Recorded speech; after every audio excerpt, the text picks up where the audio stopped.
안녕하세요. 도전입니다. 오늘은 지난 시간에 이어 붓다의 노래 3강을 시작하겠습니다. 저와 함께 공부하시는 분들이 오해할 만한 부분이 있을까 싶어 강의 전에 미리 말씀을 드립니다. 지금 하고 있는 불교 공부가 육바람일에서 보시바람일인데요. 보시를 왜 그렇게 강조하느냐 하는 불자님들의 궁금증이 있을 것이기에 그렇습니다. 여기에 대해서 대승불교에서는 왜 육바람일 가운데 보시를 첫 번째 보살행으로 강조하였느냐 하는 궁금증도 생길 것입니다. 공부는 궁금증과 의심이 있어야 발전하니까 누구라도 이런 생각을 가졌다면 잘 생각하신 것이고 불자가 마땅히 가져야 할 공부하는 자세이기도 합니다. 의심과 궁금증이 없는 공부는 스스로 해답을 찾지 못합니다. 일러줘도 깨닫지를 못합니다. 그저 맹신하거나 불신으로 치우치기 쉽기에 불교 공부에 발전을 이루지 못합니다. 불교 공부를 하면서 이런 궁금증들을 하나씩 해소해 나갈 수 있기를 저는 소망합니다. 붓다의 노래 1강과 2강에서 말씀드렸듯이 바람일은 바람일다라고도 하며 최상의 상태와 열반의 저 언덕으로 건너가는 가르침이라고 말씀드렸습니다.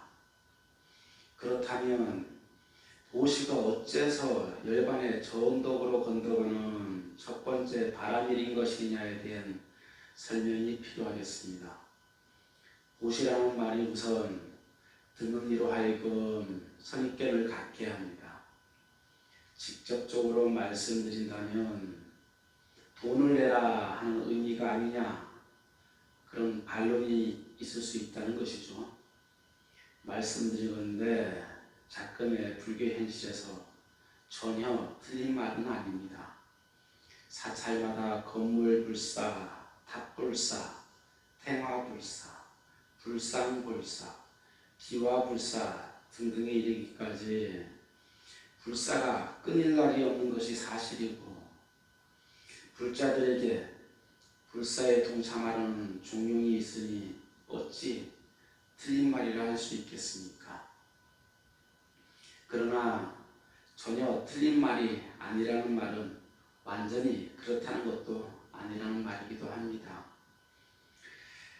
어찌되었든 대승의 가르침은 출가자의 개인적 깨달음보다는 깨달음 뒤 나는 어떻게 살 것인가에 대한 자아성찰을 통해 부처님의 가르침을 우리의 삶 속에서 어떻게 실천할 것인가 하는 보살심을 강조한 가르침입니다. 그런데 대만 불교와 비교할 때 한국 불교는 자기 덩치만 키우는 외형 확장 불사에 매달리고 있는 경우가 대부분이라는 현실에서 불자들에게 보시를 말하기 전에 불교계 특히 스님들은 어떤 보시를 했나 스스로 돌아보고 반성해야 하는 대목이기도 한 것입니다. 사찰마다 건물은 높이 서는데 그 큰 사찰의 기간은 스님이 적습니다.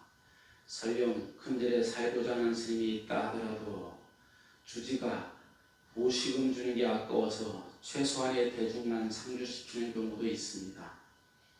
법은 약하고 건물불사에 더 열을 올리니 불자는 점점 줄어들고 불교가 불자들의 공감을 이끌어내지 못하는 경우가 다반사라서 사찰의 건물 대비 상주 대중의 감소와 사찰 운영비 과다 지출의 악순환이 지속되고 있습니다. 이런 불교계의 현실로 인해 보시를 말하는 스님들을 향해 불자들이 고가운 시설을 안 줄 수가 없는 것이죠.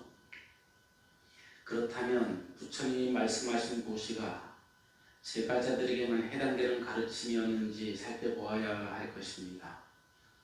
결코 그렇지가 않다는 것이죠. 부처님께서 말씀하시는 보시는 출가자와 재가자를 막론하고 누구나 보시의 마음을 신해야 한다는 가르침이며, 출가자가 먼저 솔선수범해야 한다는 의미가 더 크다고 저는 생각합니다.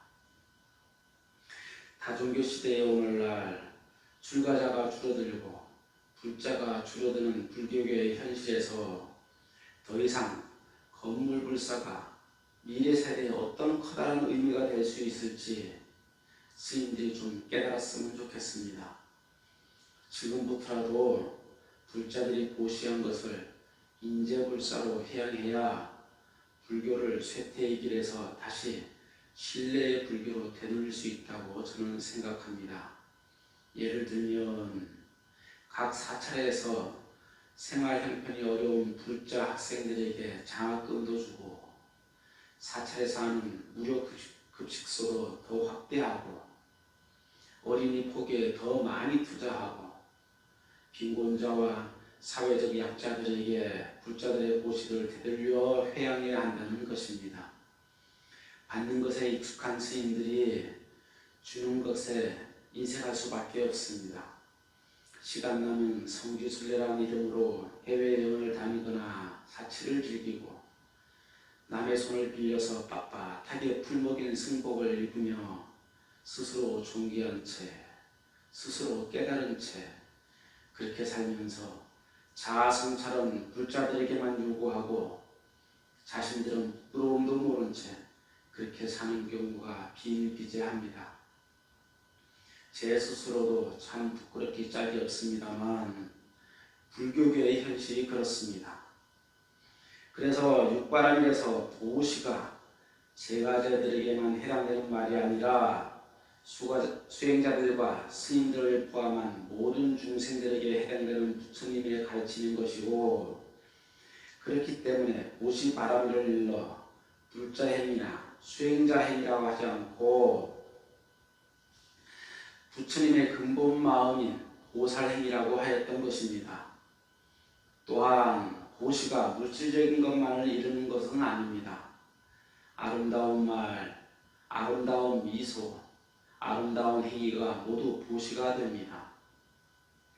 절에 가서 걸레라도 빨아서 법당 청소도 하고, 절마당에 떨어진 휴지라도 줍고, 나아가 내가 사는 동네에 쓰레기라도 줍는 등 내 자신만을 위한 행위가 아니라 남들과 더불어 행복하게 살 수 있는 모든 행위가 보시가 된다는 말을 아울러 하고 싶었습니다.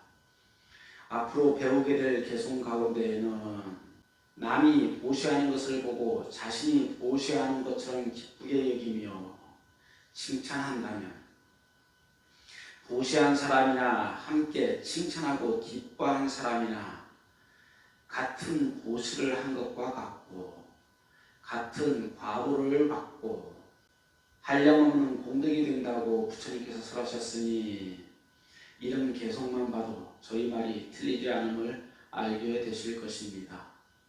이는 보살의 아름다운 행위가 모두 미묘한 언어가 되기 때문인데요. 대방광 총지 보강명경에 이르기를 자세히 잘 들으라. 일체 미묘한 언어는 가장 성스러운 근독으로 피안으로 넘어가게 하느니라 라고 세존께서 일러주셨기 때문입니다. 특히 오늘 배울 부처님의 개성은 말이라는 게 얼마나 중요한 역할을 하는지 역력하게 알 수 있는 가르침이니, 입에서 나오는 말로서도 바라밀이 완성된다는 것을 알게 되실 것입니다. 오늘의 불교 공부 본문은 대방광 총지 보강명경에 나타난 부처님의 개성입니다. 해인 삼매가 입으로부터 생기니 이 해인의 갖가지 삼매를 얻으면 불가사의한 찰토를 장엄하며 불가사의한 찰토를 장엄에 장식하고 나서 시방의 영의 모든 10개 공양하고 이와 같이 각가지로 공양하고 나면 광명이 각가지로 장엄하게 되며, 만약 광엄이 불가사의하게 장엄되면 가없는 해탈의 지혜를 얻을 수 있을 것이니, 만약 가없는 해탈의 지혜를 얻으면 불가사의한 몸의 변화를 얻을 수 있고, 만약 이와 같은 몸의 변화를 얻는다면 구변과 지변 또한 이와 같으니, 만약 입과 지혜의 무해한 변제를 얻으면 오시의 변화가 불가사의하며, 오시의 변화가 불가사의하게 되면 지계인욕 정진 또한 그러하니, 만약 지계인욕 정진을 얻어 통달하면 선정 상태에서의 신통 변화가 측량할 수 없고, 만약 선정의 신통 변화를 얻으면 방편의 신통한 변화지혜를 낳으니, 이 방편의 신통한 변화지혜를 얻으면 가없는 온갖功德을 낳고 부처님의 입으로부터 삼매가 생겨나네, 삼마지로서 한 미진 속으로 들어가나니, 일체의 미진 속으로 다 들어가면 한 미진 가운데 사유하기 어려울 만큼의 찰토가 있어도 낱낱의 미진을 다 볼 수 있네. 방금 송으로 읽어드린 개송의 내용에서 먼저 해인삼매가 입으로부터 생긴다 하였습니다. 고요한 바다에 온갖 형상이 비치고 온갖 물이 모두 바다로 흘러가고 온갖 꽃이 바다로 갈물이 되듯 일체의 안팎을 두루 명료하게 파악하는 부처님의 삼매를 일러 해인삼매라 합니다. 해인삼매는 화엄경 현수품에 나오는 부처님의 10가지 삼매 중 한 가지인데요. 이 해인삼매는 모든 삼매를 다 포괄하는 삼매라고도 합니다. 해인삼매가 모든 삼매의 시작이자 끝인 셈입니다. 화엄경도 부처님의 해인삼매 가운데 사라졌다고 의상대사, 원효대사를 비롯한 화엄아리의 대가들이 한결같이 주장하기도 하였습니다. 화엄삼매에 대한 해석을 오늘 배운 본문 말고 대방광 충지 보강명경의 다른 곳에 나타난 개성을 하나 더 소개하는 다음과 같습니다. 혹은 성문양각에 도 나타내시고 성불하고 장음함도 나타내시며, 이렇게 세 가지 교법의 문 열어 무량겁의 중생제도 나타내시네. 혹은 남녀의 각가지 그 모양과 하늘이나 용이나 귀신이나 아수라 등 이렇게 중생의 각가지 몸과 그 억과 음성 따라 다 나타내시네. 모두를 나타내어 남김없나니, 이것은 해인삼매의 힘 때문이네. 이처럼 불보살님들이 수행자의 모습이나 용이나 귀신, 아수라의 모습에 이르기까지 중생계에 맞추심은 모두 해인삼매의 힘 때문이라고 말씀하고 계십니다. 그런데 이러한 불가사의한 힘인 해인삼매가 어디에서 나오는가 궁금하실 것입니다. 본문을 들었듯이 입으로부터 생긴다는 것입니다. 매우 놀라운 부처님의 말씀이 아닐 수가 없습니다. 입으로부터 나온다는 것은 일체의 미묘한 언어를 이루는 말입니다. 미는 매우 작고 미세하다는 뜻이기도 하고 자질구레한 것들이나 어렴풋한 것을 이루기도 합니다. 묘는 여자처럼, 젊은 여자처럼 어여쁘다는 뜻입니다. 그러나 실로 사람의 입에서 나오는 말이 어찌 미세하고 은연한 부분까지 아름답기만 하겠습니까? 때로는 욕도 하고 때로는 험담도 하고 때로는 저주의 말이나 때로는 참아 못할 말도 입에서 나옵니다. 이런 악한 말들이 듣는 사람의 입장에 따라서 스스로 화를 불러일으키기도 합니다. 그러나 그 악한 말조차도 가만히 생각해 보면 모두 듣고 해석해서 일으킨 감정이라는 것들입니다. 수행자는 입으로 나오는 이런 말들을 깊이 궁구할 줄 알아야 합니다. 말이나 감정이란 것이 모두 받아들이는 내 입장에 따라 맞장구도 쳐지고 같이 악한 말로 싸우기도 하는 것이니 우리 스스로가 어찌 감정의 노예가 아닐 수 있겠습니까?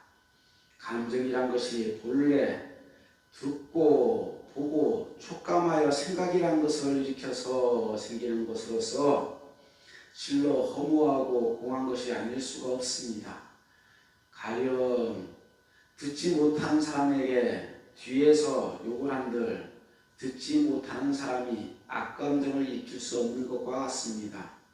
들어야 생각을 일으키고 촉감이 있어야 또한 감정이 일어나고 하는 것과 같은 것이죠. 이처럼 감정이란 내가 현상을 받아들였으므로 생성되는 모든 의식의 찌꺼기인 것이기에 공하며 감정을 일으키는 현상조차도 인연에 의해 생겼다. 인연이 닿으면 사라지는 아지랑이나 헛개비 같은 것임을 관찰할 줄 알아야 합니다. 이것이 해인산매의 요체입니다.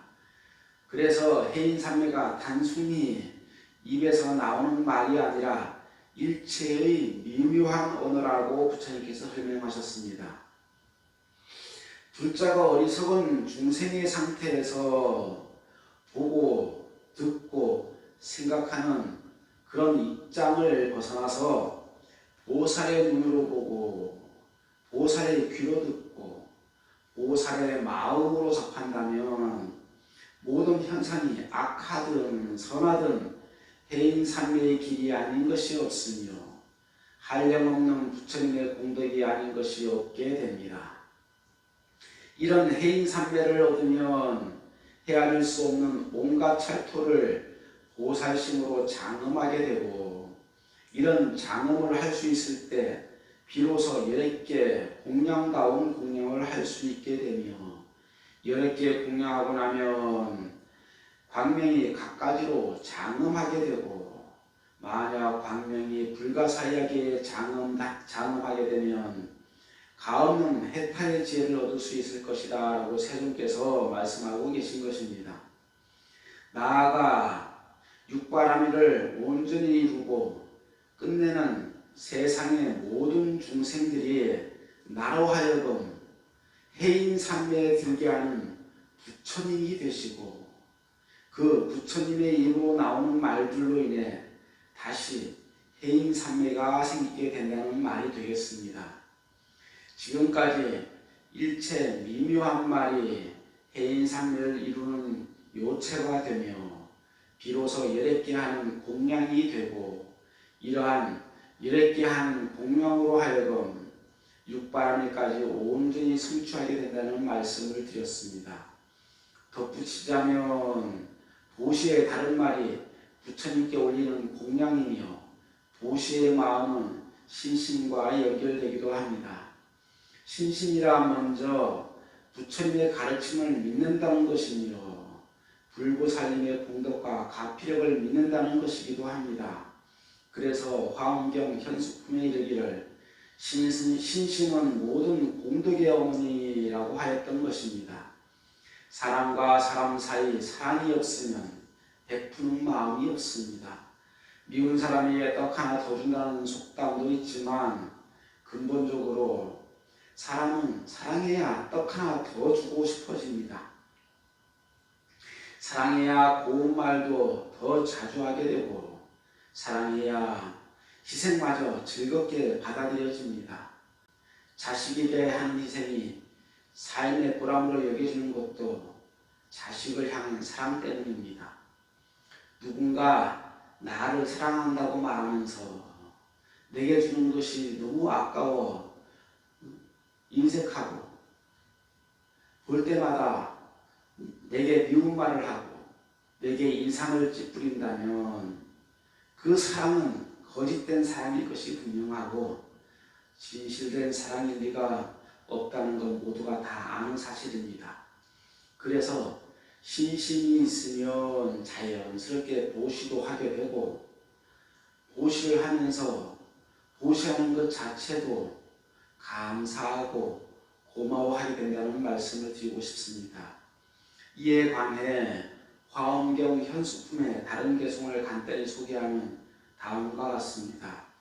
신심은 보시 잘해 인색치 않고 신심은 환희하게 불법에 들고 신심은 지혜 공덕 증장케 하며 신심은 열애 지위 이르게 하네. 그래서 스님 저희 입장으로서는 신심 없는 불자에게 보시하라고 말하는 건 어쩌면 괴로움을 안겨주는 것과 같은 일이 되지 않을까 걱정을 하기도 합니다. 보시하는 것이 육바라밀을 이루는 초발심으로 들어가는 길이며 초발심으로 인해 괴로움의 이 언덕에서 비안의 저 언덕으로 건너가는 지혜를 이루게 된다는 말도 신심 없는 불자에게는 또 다른 괴로움을 낳게 하는 원인이 될 수도 있기 때문입니다. 그러니 스님의 입장에서 스스로 보시에 솔선수범을 함으로써 매우 중요한 부처님의 가르침을 설하는 효과가 되는 것이기에 불교계의 사회적 보시회양의 중요성을 제시하였고 베푸는 것보다 받는 것에는 익숙한 스님들의 삶을 반성해야 한다는 말씀도 드렸던 것입니다. 마지막으로 오늘의 본문개송을 다시 한번 들려드리며 붓다의 노래 상담을 마치고자 합니다. 저와 함께 공부하시는 모든 불자님들께 부처님의 가피가 늘 함께 하시고 행복 가득하시기를 바라드립니다. 다음 붓다의 노래 사항에서 다시 뵙도록 하겠습니다. 해인 삼매가 입으로부터 생기니 이 해인의 갖가지 삼매를 얻으면 불가사의한 찰토를 장엄하며 불가사의한 찰토를 장엄해 장식하고 나서 시방의 모든 열애께 공양하고 이와 같이 갖가지로 공양하고 나면 광명이 갖가지로 장엄하게 되며 만약 광명이 불가사의하게 장엄되면 가없는 해탈의 지혜를 얻을 수 있을 것이니 만약 가없는 해탈의 지혜를 얻으면 불가사의한 몸의 변화를 얻을 수 있고 만약 이와 같은 몸의 변화를 얻는다면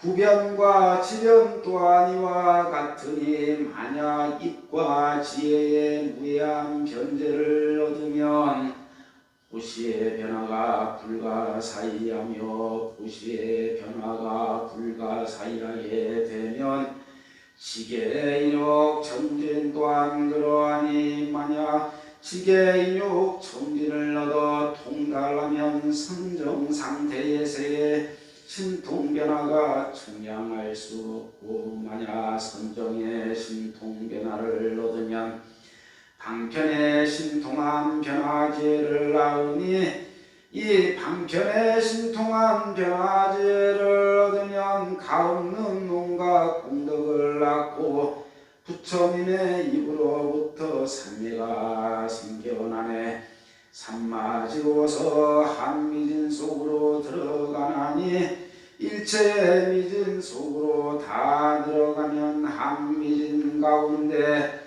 사유하기 어려울 만큼의 찰토가 있어도 낱낱의 미진을 다 볼 수 있네. 고맙습니다.